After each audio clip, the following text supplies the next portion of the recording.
Addressing difficult problems around diversity. Here I just use a statement from the Program Guide of 2023.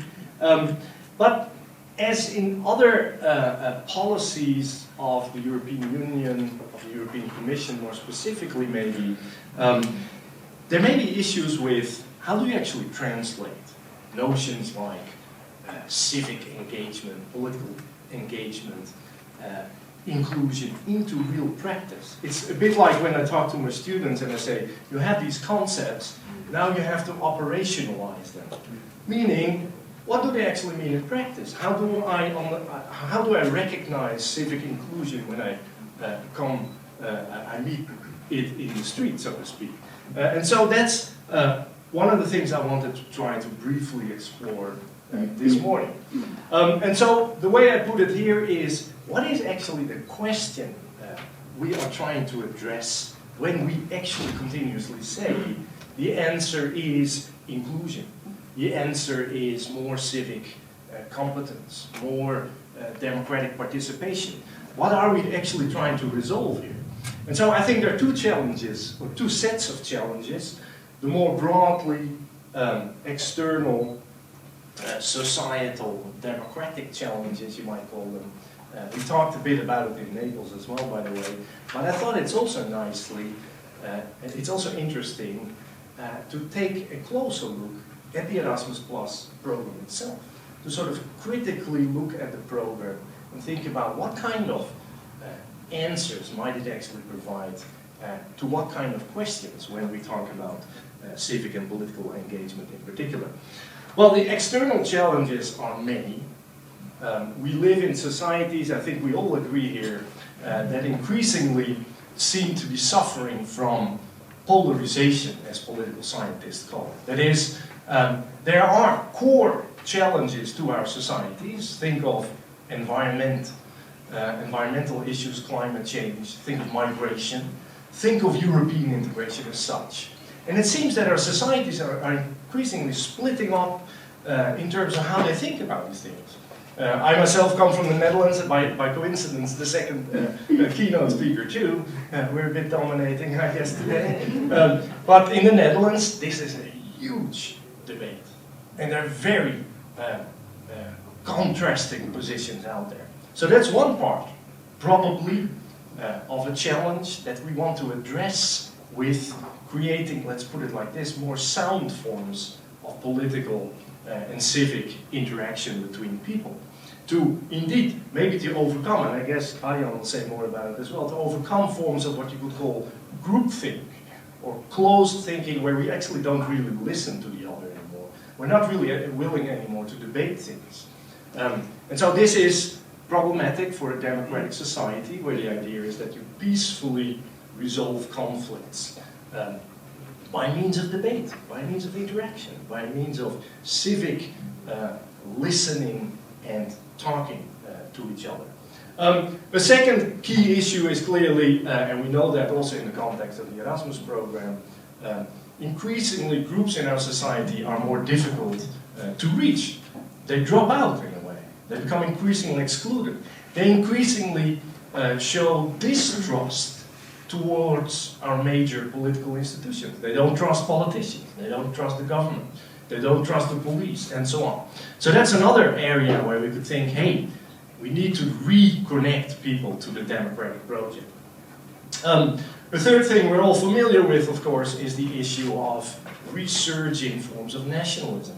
If we're all here in this room because we think Erasmus Plus is about European identity, a European project, then countries and political groups and citizens throughout Europe that say, no, actually my nation state is more important, that creates a strong tension. So also there, being more aware of how civic and political issues work, being more aware of what actually the contribution of the European Union is, may help overcome certain tensions.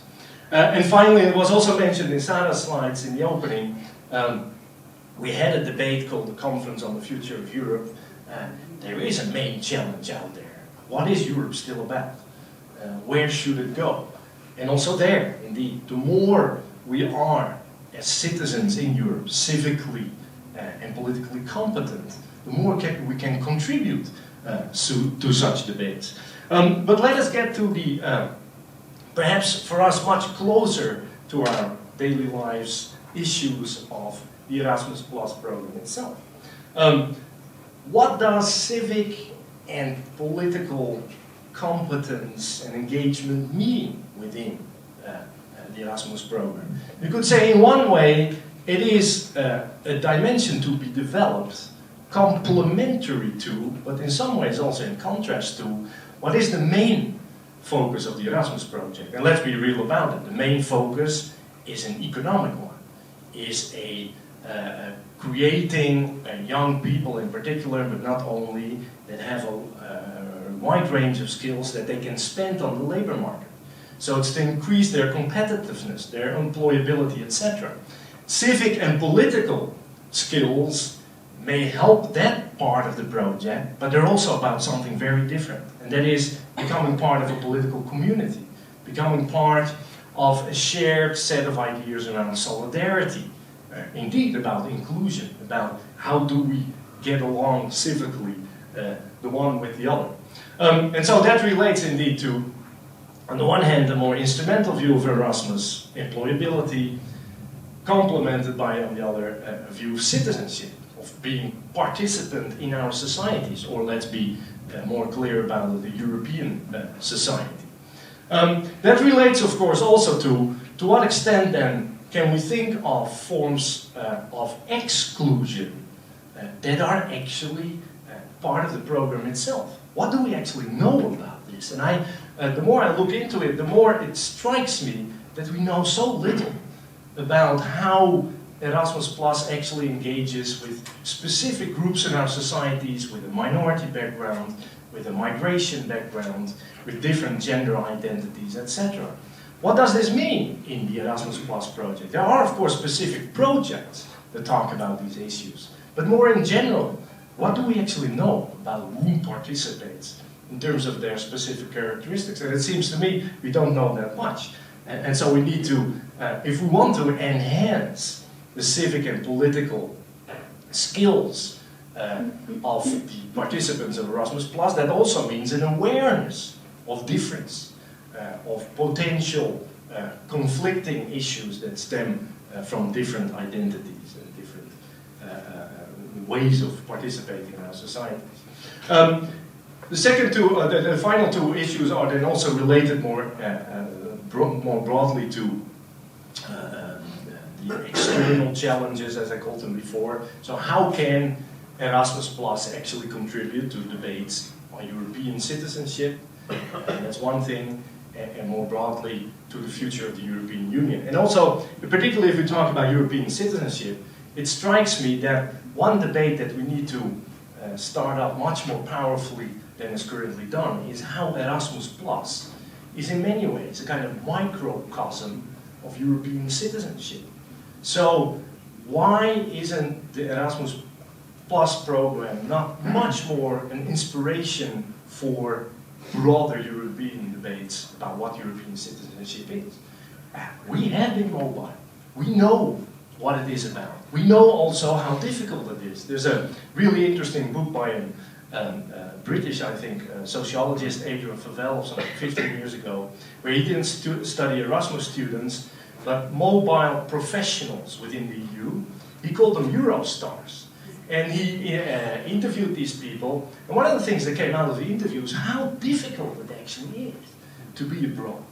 I've been abroad for 24 years now, so maybe I know something about it also on my very skin in a way. But I think it's extremely important and interesting to think about how could we much more carefully and systematically think about this enormous amount of experience and knowledge we have within the Erasmus program, feed it into political debates on European citizenship and on the future of the European Union. And this is particularly useful, I think, because if we leave it to the politicians, then we might have a problem. And that's also, in a way, to the politicians, but maybe also to the institutions. A final note on these internal challenges is indeed the future of Europe. Well, for instance, we have the European Commission organizing a couple of months ago, actually early this year, the European Citizens Panel on Learning Mobility. Very interesting, right up our sleeve, so to speak, right? Well, Erasmus was involved, agencies and the ESN were involved to some extent, but much more could have been done there, I feel. And so the learning mobility discussion became largely how can we have more Erasmus students. But what we are going to try to make you think about today is rather not only we want more, but we want also students of a different kind. And we want to think much more carefully about diversity within those that participate within the Erasmus program. And so, all kinds of challenges there. I hope to at least have been partially convincing that there are important broad European challenges, but also much more nitty-gritty challenges within the Erasmus Plus program that ask for a solution based on more civic political competence of participants. And this is a bit of a difficult slide, at least initially. Maybe you just want to focus on the left. On the right you see a more, let's say, more scholarly type of explanation of what are these things then actually? Civic and political competences. What do we actually mean by this? For a long time, this has been mostly seen, as I put it in the first dimension, as a cognitive dimension. That is, what do people know about politics? What do they know about the institutions? If I say here, the European Citizens Initiative, would you know how to start one? That kind of nitty-gritty know-how of how politics works. The informed citizen, we could call this. This is an important part, and I would actually say we shouldn't neglect it. Think of the upcoming European parliamentary elections in 2024. I'm not sure what you think of the election results in Slovakia over the weekend, but it's probably not a message that is very positive for European integration. And so, the more we are able, in particular, to incentivize young people to participate in the European parliamentary elections of May next year, with a sound idea of what they're doing there, what they're voting for, the better it is, I would say. So, cognitive skills are definitely important. They're a bit in the green item here, but I'm blocking it actually by standing here, so you couldn't see it anyhow. Then there are other dimensions as well, and they have become increasingly important. So democracy is not anymore purely about voting. There are all kinds of other spaces in our societies where we participate. The Conference on the Future of Europe, which I mentioned, was a kind of deliberative participatory experiment. That requires different skills. That has to do with, as I call it here, practical investigative skills. I always see that as closer to what I do in my daily life as an academic, researching, thinking critically about things, also obtaining experience on the ground. And then there's also indeed more practical types of skills, that is organizational skills, speaking in front of an audience, not completely freaking out when your slideshow appears to have been not loaded onto the computer. Those types of skills, but also much more complexly, as we'll see this morning, but also tomorrow, deliberative skills. How do you actually create a discussion between people that leads to learning, that leads to new insights, that leads to overcome your own stereotypical thinking and your own taken for granted ideas. These are all very difficult skills that you need in many ways to acquire on the ground. I'm not sure I won't do a survey here at the moment, doesn't make sense, but I just wanted to ask, I'm not sure how many of you would be actually politically active. And I mean not just going to vote every once in a while, but actually being part of a movement or being part of an association trying to promote political and civic goals. If you have that experience, then you know that it is dramatically difficult. How do you actually do that democratically? I'm collaborating, for instance, in European network of civil society organizations called Citizens Take Over Europe. It's extremely interesting to see how democracy inside such a democratic movement is actually something very difficult, cumbersome. It doesn't automatically happen because we're all such enlightened democratic people. And so experience on the ground is essential to indeed developing civic and political competences. Just as a footnote, Erasmus Plus could be a great motor here also, a stimulus in developing such skills. That brings me also to what is more up here on the slide in the butterfly type of shape, the pink and the yellow, which actually comes from a Council of Europe report on civic and political competence. There is, of course, the cultural dimension. You can refer to it as civic culture, so a range of values that would include things like tolerance, propensity to collaborate in our societies, propensity to be tolerant, to be inclusive towards the other, etc. And there are also indeed related to that a number of attitudes. For instance, towards how important do we think the rule of law is? How important do we think it is to respect democratic institutions, etc. But we should also take a step back here. And this is a bit an invitation to think about how complex these matters are. Because the way we understand civic and political competences is not the same for everyone. We have different ideas. If I do this with my students often, but I won't do it here because it will take us the whole day, I suppose. But if I ask you, what do you think democracy is? I guess I will get at least 50 different answers.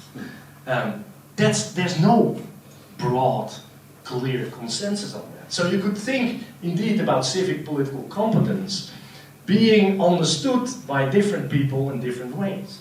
To help you a little bit of how you could think about this is, here you have three types of ways of thinking about what a citizen, what a young citizen should be doing. The first one is the most minimal dimension, the responsible citizen, the law-abiding citizen who throws away his garbage in the garbage can. And so that is the basis, you might say. Some think that's enough. That's what democracy is about.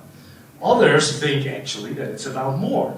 I think when we say in the Erasmus program it's about inclusion, it's about participation, we'll probably stress this second dimension already more. That is, if we're part of a political community, the European political community, we want to collaborate, we want to participate, we want to do things together. It's not just about the individual citizen doing his or her own thing. It's about doing things, developing things together. You could actually put it in very highbrow terms. That's what democracy is about, right? Autonomy is about creating the laws that keeps our society together amongst ourselves. Everybody's involved. But you could go even further. You could be a bit like, I'm afraid I'm a bit myself like that, the critical citizen, the citizen that doesn't take everything for granted.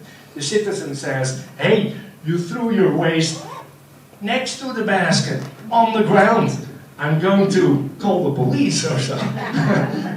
And so it's about pointing out that there are injustices around us. And I think Arjan will give you a couple of really powerful examples of how that works in reality. So that's an even more intense way of thinking about citizenship. And so you see, civic and political skills are, in a way, political in their own right. We understand them differently. We all have also different propensities. We don't all need to be the justice-oriented, critical citizen. If we would, it would become probably a nightmare in a democratic society. But some of us should do. And some of us should help engage in addressing major injustices in our societies. So indeed, that brings me back to the Erasmus Plus program. And we will invite you this morning And then also tomorrow we have a kind of train the trainer session. We will invite you to think through to what extent does Erasmus Plus actually live up to promises around inclusion, strengthening civic and political competences of people that participate, etc. And again, I want to stress here, and I do that with my students as well most of the times, that in a way our role this morning will be later also in the workshop to be something that you could call, with a very difficult term, pouvoir irritant. I love that word. It means irritating forces. I don't want my students to come in, for instance, in my classes, and then walk out again with them without having been scandalized in one way or the other. It's extremely important that we look at our own ideas, the way we look at the world, and start looking at them differently. And think about, hey, maybe we haven't thought about it sufficiently. Hey, maybe we haven't thought about sufficiently ethno-cultural and other types of identity, diversity within the Erasmus program. And I think there's a great need for that. So there is already a broad focus on civic engagement, but we know much less about how you actually put that into practice. It's not enough to say, I'm pro-European or so. It doesn't work like that. We need to really carefully think about how you develop structurally, also within the Erasmus Plus program, specific ways of making young people and others more civic and politically able.